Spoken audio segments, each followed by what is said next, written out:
Even if she hadn't been the last person to walk through the turnstile at Warren Street Tube Station, Jack Barker would have noticed the tall, slender woman in the navy blue, thigh-length jacket, with a matching pleated skirt short enough to reveal a well-turned ankle. She had what his old mother would have called bearing, a way of walking, with her shoulders back and head held high as she pulled on her black gloves while managing to hold on to a somewhat battered black document case. "Old money," muttered Jack to himself. "Stuck-up piece of nonsense." Jack expected the woman to pass him by, so he stamped his feet in a vain attempt to banish the sharp needles of cold creeping up through his hobnailed boots. He fanned a half-dozen copies of the Daily Express over one arm, anticipating a taxicab screeching to a halt and a hand reaching out with the requisite coins. "Oh, stop! May I have an express, please, love?" appealed a voice as smooth as spooned treacle. The newspaper vendor looked up slowly, straight into eyes the colour of midnight in summer, an intense shade that seemed to him to be darker than blue. She held out her money. "Of course, miss. Here you are. Bit nippy this morning, isn't it?"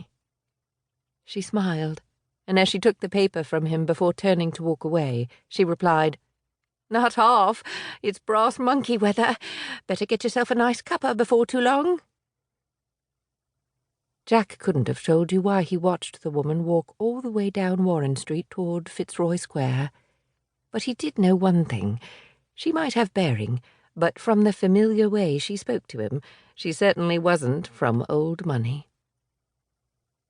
At the end of Warren Street, Maisie Dobbs stopped in front of the black front door of a somewhat run-down Georgian terraced house, tucked the Daily Express under her left arm, carefully opened her document case, and took out an envelope containing a letter from her landlord and 2 keys.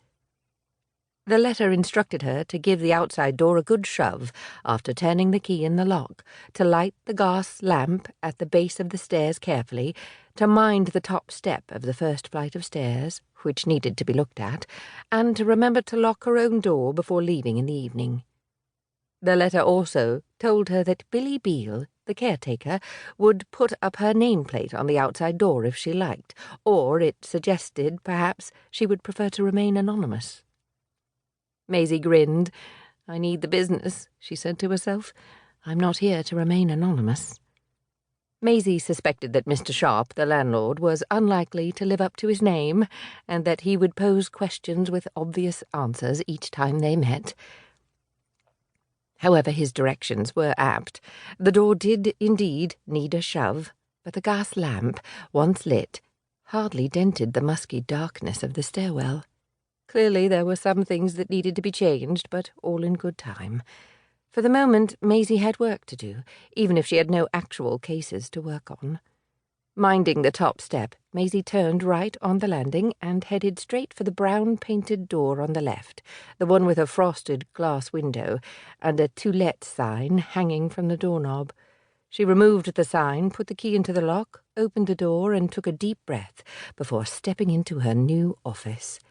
It was a single room with a gas fire, a gas lamp on each wall, and one sash window with a view of the building across the street and the rooftops beyond.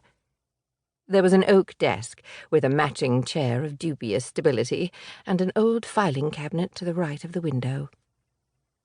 Lady Rowan Compton, her patron and former employer, had been correct.